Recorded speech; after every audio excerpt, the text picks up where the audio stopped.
untuk saling menilai dan menghakimi. Rusak awake dhewe iki siji.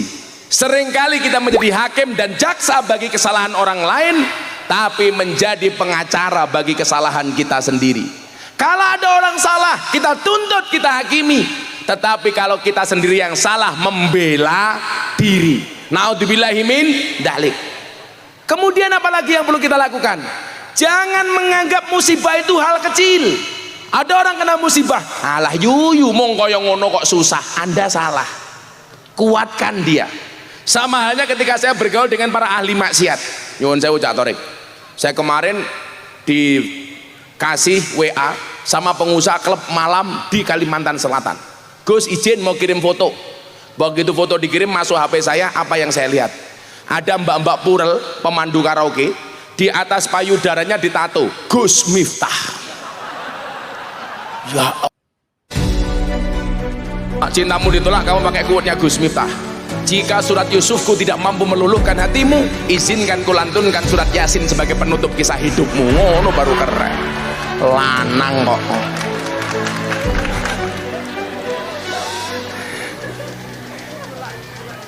Kulaan nih. Nah Bapak Ibu, setelah setahun dia sowan sama Kiai. Pak Kiai, saya sudah sholat malam setahun. Coba sekali lagi ya, kalau Anda punya masalah tolong tanyanya ke Kiai, jangan ke dukun. Nanti kalau kamu tanya dukun dijawab wesi ya wesi, lah cilaka nanti. Malah tenan, nah cilaka. Pokoknya sekarang itu orang mau viral nyuwun sewu sak geleme dhewe. Saya masalah dukun itu Pak Ki Marzuki nyuwun sewu, saya dilaporkan ke kantor polisi Polres Jakarta Selatan. Gara-gara saya bilang fasadun kabirun alimun mutahatikun wa akbaru minhu jahilun mutanasikun. Kerusakan di muka bumi ini disebabkan oleh pinter yang keblinger, dan kerusakan yang lebih parah diakibatkan oleh orang bodoh yang menyesatkan. Saya bilang dukun itu pinter keblinger apa bodoh menyesatkan? Bodoh menyesatkan. Lah Atta Halilintar tanya sama saya bikin podcast. Terus saya mau tanya, apa Mas Atta? Kenapa dukun itu dipanggil orang pinter? Mas Atta, dukun itu dipanggil orang pinter karena yang datang orang goblok. Betul? Dukun itu dipanggil paranormal karena yang datang orang abnormal. Berarti dukun ora iso apa-apa. Kalimat itu membuat dukun marah. Saya dilaporkan sama Persatuan Dukun Republik Indonesia ke Polres Jakarta Selatan atas dugaan penistaan dukun. Kan lucu gitu loh. Saya cuma pengen memberikan kesadaran. Soalnya apa? Man ata arafan au kahinan fasodaqahu bima yaqul faqad kafara bima unzila ala Muhammadin. Ora kena percaya karo peramal, ora kena percaya karo dukun. Pas rame-ramenya itu wesi yo wesi ben kebal. Atta tanya sama saya, Gus, bener nggak kalau membaca wesi yo wesi jadi kebal? Atta gantian saya tanya, kamu saya kasih doa pilih mana? Anti miskin apa anti bacok? Latih yang meriki. Pilih doa anti miskin apa anti bacok?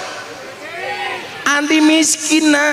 Karena kalau anti miskin kita banyak uang bisa kebal, minimal kebal hukum.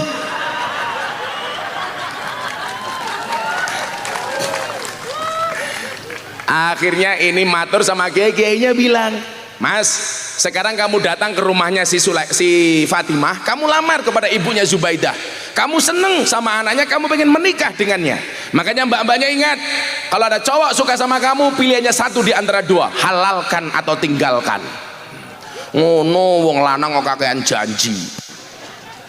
Bu, halalkan atau tinggalkan. Kayak saya dulu ketemu istri saya sebelum menikah, langsung saya bilang, Dek, non mati ketemu bak saja dibaca iklab, masa aku ketemu kamu tidak ijab? Iya.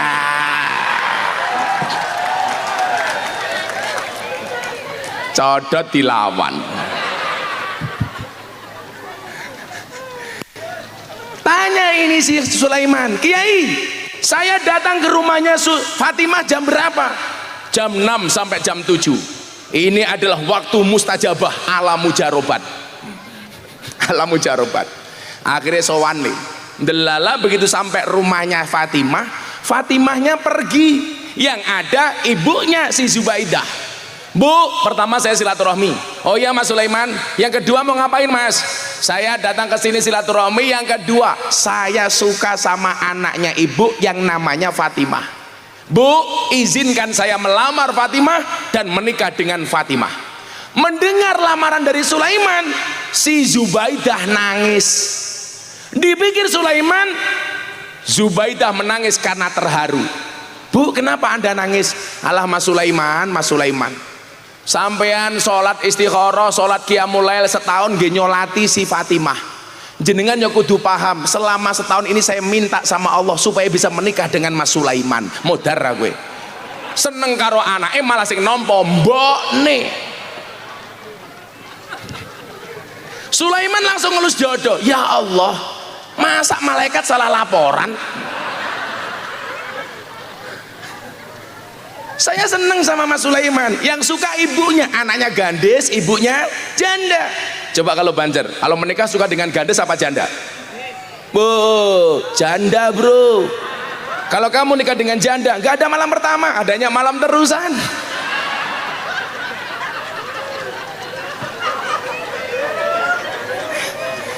Makanya saya itu paling sering terbang dari Jakarta ke Surabaya.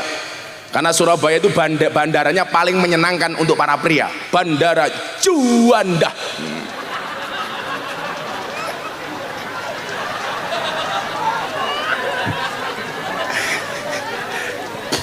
Kata Abah Marzuki Bilo bilang, memang hidup ini indah bila disertai dengan janda dan tawa.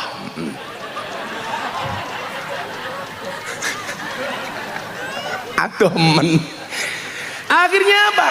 Zubaidah tanya, Mas pripun nikahi kali kula mawon? Bu, saya punya kiai, boleh nggak saya konsultasi dulu dengan kiai saya? Akhirnya Sulaiman pulang dengan perasaan yang penuh andilau, antara dilema dan galau. Ngelamar anak, malah sing gelem mbok nih. Apa kemudian terjadi? Di jalan dia mikir, ya Allah, setahun penuh saya istikharah ya Allah, sholat hajat qiyamul lail, masa malaikat salah laporan ya Allah? Begitu sampai kiai kelihatan wajahnya murung, gegana, gelisah, galau, merana. Dia matur sama kiai, Pak Kiai, gawat Kiai. Ngopo Sulaiman? Malaikat salah laporan Kiai. Emangnya kenapa? Saya tadi nembak si Fatimah, tapi yang mau ibunya Zubaidah. Bagaimana menurut Kiai? Sulaiman, kamu jangan ambil putusan terlebih dahulu. Kamu sholat dulu, karena apapun yang dikehendaki Allah pasti terbaik, kata Kiai. Akhirnya Sulaiman pulang. Seminggu kemudian dia matur kiainya lagi, Pak Kiai sudah saya putuskan. Bagaimana Mas Sulaiman? Tidak ada rotan akar pun jadi. Tidak ada gadis janda pun jadi. Pun Kiai, saya nikah dengan janda nggak apa-apa. Janda semakin di depan. Akhirnya dilamar. Wala junaha alaikum fi ma'arradtum min khidbatin nisa au aknangtum fi anfusikum. Lamar. Begitu dilamar, disiapkan tanggal pernikahannya, disiapkan sewa gedungnya, catering dan lain sebagainya. Semuanya sudah siap. Tinggal seminggu sebelum hari pernikahan, takdir berkata lain. Si Zubaidah sang janda ini naik motor, ditabrak mobil, mati. Keluar ke pasar, naik motor. Ini bukan FTV bro, bukan. Ini cerita nyata. Bagaimana kemudian takdir Allah itu begitu indah. Berangkat ke pasar, naik motor bu, ditabrak mobil, ber, mati. Kaget bu? Aman, di depan banyak ambulan. Akhirnya apa yang terjadi? Mati keluarga bingung. Gedung sudah dibayar, catering sudah dibayar, semuanya sudah disiapkan. Rapat keluarga setelah pemakaman Zubaidah, diputuskan yang melanjutkan pernikahan adalah anaknya Fatimah. Akhirnya di hari pernikahan si Sulaiman mengumpulkan innalillah menjadi alhamdulillah. Lagu istilah ngersake ki enteng le. No yo ora ngono, kowe esuk nglamar rondo malah ndonga ya Allah muga-muga calon bojoku tabrak mobil mawon ya Allah. Ini semua musibah akan menjadi ringan manakala apa? Kita percaya huwa maulana. Dia Allah sebagai penolong kami. Jadi jenengan nyuwun sewu, nggak usah takut secara berlebihan. Nyatane gara-gara musibah niki terjadi, malah Gus Miftah saged sowan mriki 2 kali, betul? Kalau nggak mungkin, jangankan jenengan Cak Torek saja jarang ngundang karena nggak punya anggaran.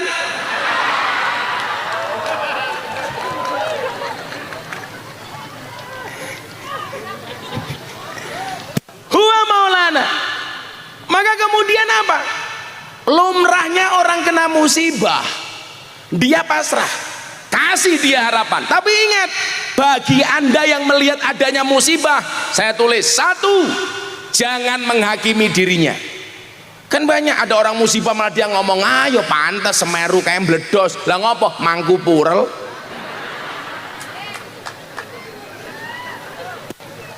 Ini salah itu loh. Saya jengkel betul itu, moro-moro lagu Mangku Purel. Kok yo hafal ngono lho wong kene iki. Orang yang kena musibah harus kita kasih harapan. Kita yang melihat, jangan menghakimi. Kita kan sering banget kalau ada orang kena musibah malah kita ngomong yang enggak. Ayo pantes Semeru kayak meledos, ngopo kakek dosa. Jangan bro.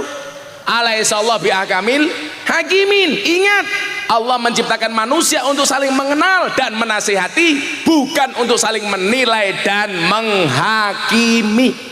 Rusak awake dhewe iki siji. Seringkali kita menjadi hakim dan jaksa bagi kesalahan orang lain, tapi menjadi pengacara bagi kesalahan kita sendiri. Kalau ada orang salah, kita tuntut, kita hakimi. Tetapi kalau kita sendiri yang salah, membela diri. Naudzubillahi min dzalik. Kemudian apalagi yang perlu kita lakukan? Jangan menganggap musibah itu hal kecil. Ada orang kena musibah, alah yuyu mong koyo ngono kok susah. Anda salah. Kuatkan dia. Sama halnya ketika saya bergaul dengan para ahli maksiat. Nyuwun sewu Cak Torek. Saya kemarin dikasih WA sama pengusaha klub malam di Kalimantan Selatan. Gus izin mau kirim foto. Begitu foto dikirim masuk HP saya, apa yang saya lihat? Ada mbak-mbak Purel, pemandu karaoke, di atas payudaranya ditato Gus Miftah. Ya Allah. Saya langsung ngelus dadanya istri saya. Ya Allah. Iki apa lagi? Nah, akhirnya beliaunya bilang, Gus, saya pengusaha di sini, boleh nggak video call sebentar? Akhirnya video call. Ini mbaknya yang ngefans banget sama Gus Miftah, di atas dadanya ditato Gus Miftah. Saya tanya, Dok, kamu ngapain? Dada kamu tato Gus Miftah. Saya ngefans sama Gus Miftah, tapi nggak harus seperti itu loh. Dulu Gus Miftah pas pengajian di Jogja pernah bilang, seseorang itu besok di hari kiamat akan dikumpulkan bersama orang-orang yang dicintainya. Iya. Saya hanya berharap Gus, mungkin kita tidak bisa bersama di dunia, tapi bisa bersama di akhirat. Matamu gue aku ngono.